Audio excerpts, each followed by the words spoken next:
Hello, people. Welcome back to Edbert Leadership. Trust we're good. Today's episode, I want us to reflect on an important political moment here in the United Kingdom. Something happened a few days ago.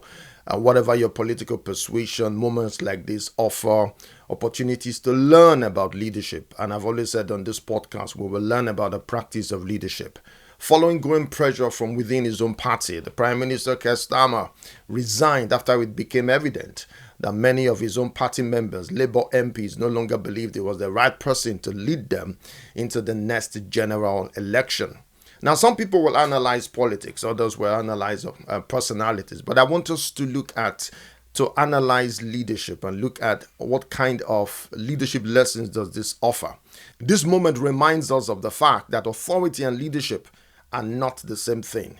And if we fail to distinguish between them, we misunderstand both politics and leadership itself. So today I want to share 3 important lessons that every authority figure, those you refer to as leaders, whether in government and business, in faith organization, even in families or in our communities, should take from this moment. And the first lesson 1 is authority is borrowed and it exists for service. This first lesson is very important. For many years, I've tried to explain my understanding of authority, all right, which is authority is A, granting B power in exchange for service. Notice that authority is not simply the possession of power. It's a relationship. There is seemingly a contract, all right? One party entrusts another with power because it believes that power will be used to render a valuable service. Embedded within every authority relationship is an unwritten agreement. I give you power because I believe you can help us achieve something we cannot easily achieve on our own. But there is another side to that agreement or that social contract. For example, if A grants B power in exchange for service, then A also reserves the right to withdraw that power, that authority, when he believes that the service will no longer be rendered. And that's exactly what makes authority different from ownership. Authority is borrowed. It is never owned. It is held in trust. And because it is borrowed, it can be withdrawn. That is the leadership lesson we are witnessing in the United Kingdom. In explaining his decision to step aside, Keir Starmer acknowledged that the fundamental question many of his parliamentary Labour Party colleagues were asking whether he remains the person capable of leading them successfully into the next general election. In other words, the question was not simply whether he occupied the office of Prime Minister. The question was whether he could still render the service for which the authority had been entrusted to him. When it became evident that a significant number of Labour MPs no longer believed he could fulfill that responsibility, he concluded that it was right to resign. Whether we agree with that political judgment or not is not the issue. The leadership lesson is profound. Authority depends on confidence, and when confidence is lost, authority becomes difficult to sustain. One of the strengths of the United Kingdom's parliamentary democracy is that it provides a transparent constitutional process for both granting and withdrawing authority. The process of changing authority figures need not require violence. They need not require military intervention, and they need not require constitutional crisis. Authority is granted through recognized democratic processes, and when confidence is withdrawn, there are lawful mechanisms through which authority figures can be changed peacefully. That is how healthy institutions preserve both legitimacy and stability. If you want to contrast that with what we often witness in many democracies, particularly African democracies, too often authority figures behave as though power belongs to them personally. Even when it is evident that public confidence has eroded, they seek to cling to office by manipulating institutions, weakening opposition, or questioning the very process through which authority should be granted or withdrawn. The result is prolonged political instability and weakened democratic institutions. But authority alone is not leadership. Leadership begins where authority reaches its limits, because the real work of leadership is not simply in occupying an office. It is continually earning the confidence of those who entrusted you with that office by helping them make progress on the challenges that matter most. Authority may place you in the position, but only service sustains your authority. The second lesson I want us to look at is that leadership is the work of mobilizing people to make progress on adaptive challenges. Leadership is work. It is not a title. It is not a personality. It is not popularity. It's not a popularity contest. Leadership is work. More specifically, it is the work of mobilizing people to make progress on their most pressing adaptive challenges. Adaptive challenges are problems that cannot simply be solved by technical expertise or by authority, executive authority, or issuing new policies. They require people themselves to change. They require people to rethink deeply held assumptions, adjust long-standing behaviors, accept losses, and embrace new ways of working. Leadership is the activity of mobilizing people to tackle tough challenges and to thrive. Notice the word mobilizing. Leadership is not about doing all the work yourself. It is about helping others do the work that only they can do. An important insight to note is that authority is both a resource and a constraint. Authority is a resource because it gives the Prime Minister legitimacy, access to institutions, the ability to propose legislation, and the platform from which to influence the nation. But authority is also a constraint. Those who granted the authority have expectations. They have interest. They have competing priorities. There are factions. They have values they want protected. In a parliamentary democracy, for example, a prime minister cannot simply announce a direction and expect everyone to follow.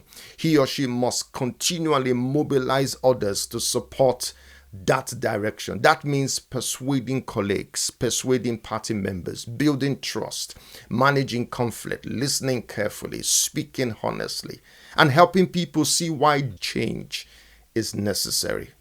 Authority may give a prime minister the right to propose a change. Only leadership, the practice of leadership, can persuade people to embrace that change. The debate, for example, over welfare reform illustrates this distinction. Keir Starmer appeared convinced that reforming welfare spending was necessary for the country's long-term fiscal sustainability. Yet significant resistance emerged from within his own Labour Party. Many backbenchers, MPs, were unwilling to support the proposed changes, concerned about their impact and political consequences. Eventually, substantial elements of the reforms were abandoned in the face of that opposition. Whether one agrees with the policy itself is not the point. The leadership question is this: how do you mobilize people to support difficult decisions when those decisions involve sacrifice, competing values, and political risk? That is adaptive leadership. It is not enough to have authority. It is not enough to occupy the highest office in the land. The real work is persuading people to move together. The real work is creating enough trust that people are willing to confront uncomfortable realities. And the real work is speaking from conviction, speaking from the heart, inspiring a shared sense of purpose that is greater than individual political interests.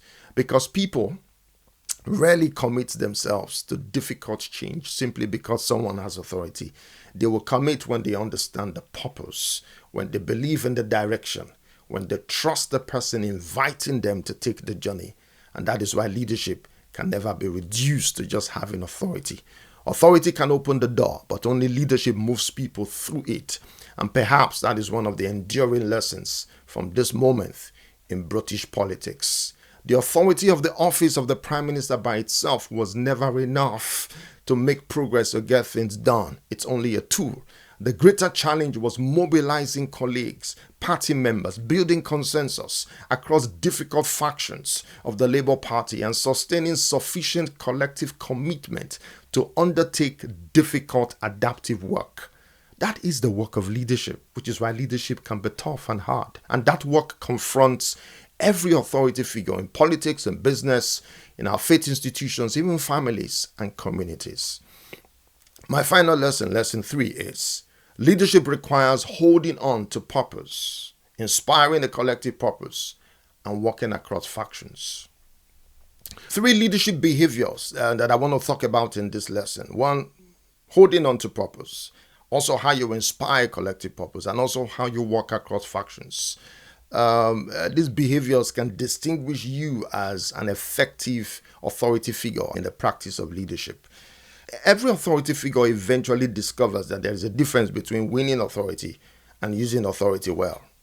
Winning an election is an achievement. Governing successfully, that's where the practice of leadership comes in. Authority gives you the opportunity to lead. It does not guarantee that leadership will occur.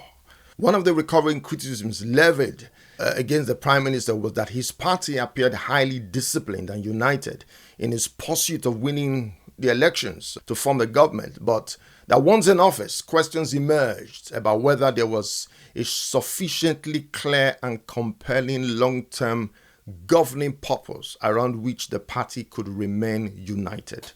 Whether that criticism is entirely fair is open to debate, but it raises an important leadership question. What purpose holds people together after the celebration of victory is over?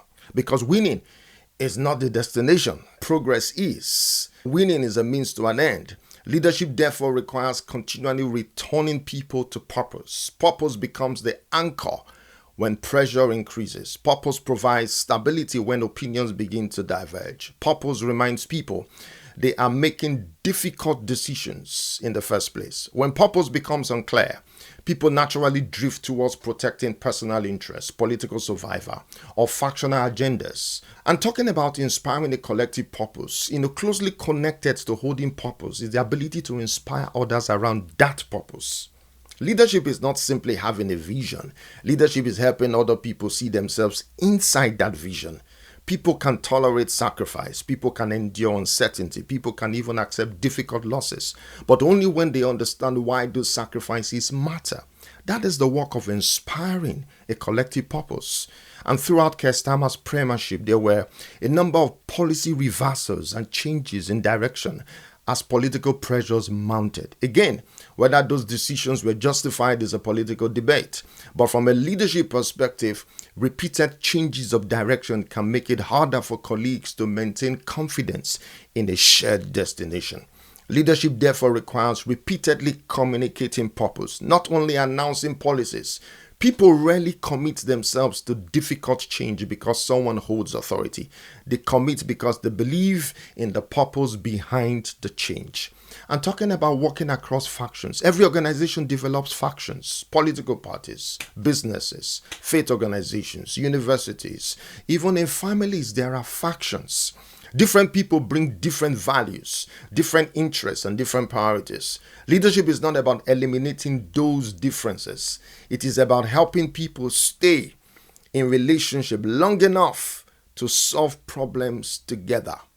That is why working across factions is such demanding work, such hard work. It requires listening before persuading, building relationships before seeking agreement, understanding competing interests before proposing solutions. Throughout the debate over welfare reform, significant divisions emerged within the Labour Party.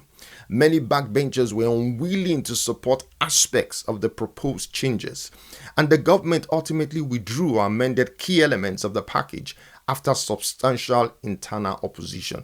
In fact, the bill failed. Again, the issue here is not whether the policy itself was right or wrong. The leadership question is different. How do you hold together people who disagree? How do you persuade colleagues to stay engaged when the work requires difficult trade-offs? How do you keep the conversation going without allowing the organization to splinter into competing camps? Those are critical leadership questions. And they are questions every authority figure faces.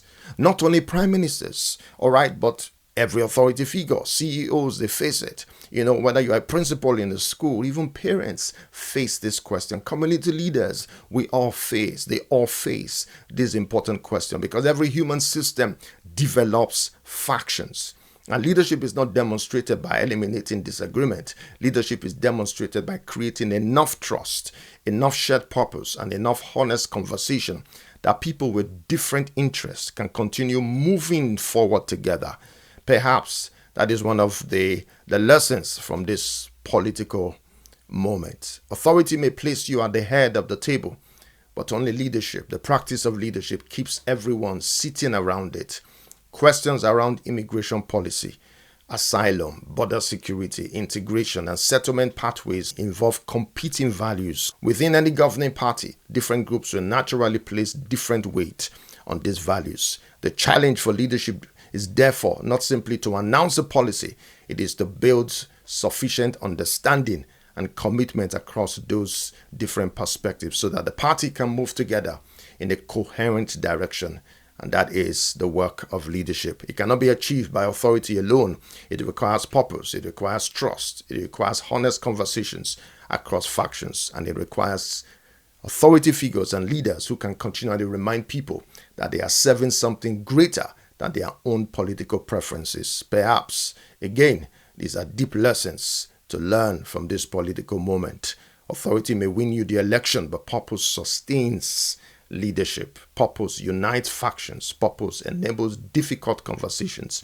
And purpose gives people the courage to undertake the adaptive work that real progress demands. Because in the end, people do not follow leaders simply because they have authority. They follow leaders because they know where they are going, why it matters, and believe the journey is worth taking.